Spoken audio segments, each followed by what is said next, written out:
আজ বিশেষ বিশেষ খবর শুরু হয়ে গেছে বাংলায় এসআইআর ভয় পালাচ্ছে বাংলাদেশ থেকে বিরক্তিকর জানো তো, আর ভালো লাগছে না আমার। বৈধ নথিপত্র ছাড়া আর 4 দিন হয়ে গেল কাজের বেটার কোনো খবর নেই, রাজ্যে তার উপর ফোনটাও বন্ধ করে রেখেছে। সময় হয়ে গেছে পালিয়ে যাওয়া। কি করবো এখন এতগুলো কাজ, তুমি বলো তো। আরে আরে সব এসআইআর এর কামাল, বুঝতে পারছো না? তোর কি সব। আচ্ছা, কাজের বইয়ের সাথে এসআইআর এর কি সম্পর্ক? ভেবে দেখো নামটা কি বলেছিল, কখনো বলেছিল বাড়ি কোথায়? একবার বলল টাকি, একবার বলল বাগদা, তাও বাড়ি নয় বাসা। ভাবো, বাসা বলেছিল।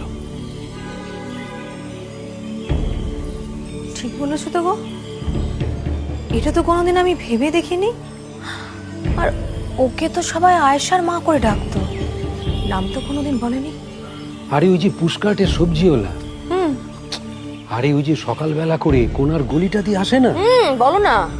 ওরা তো সব পরিবার শুদ্ধ উধাও। আর এগুলো সব ওপারের, এপারে ঘাপটি মেরেছিল। কি বলছো গো? আমার তো রীতিমতো ভয় করছে গো। বর্ডার থেকে সোজা বাড়িতে এসে ঢুকে পড়েছে এরা।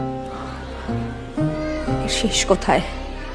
দেখো, সমস্যাটা কিন্তু খুব গভীর। যেভাবে এদেরকে তোষণ করছেন, পুরনো সমর্থন দিচ্ছেন, এই সমস্যার সমাধান তখনই হবে যখন বাংলার পিসি এই রাজ্য থেকে অপসারিত হবেন।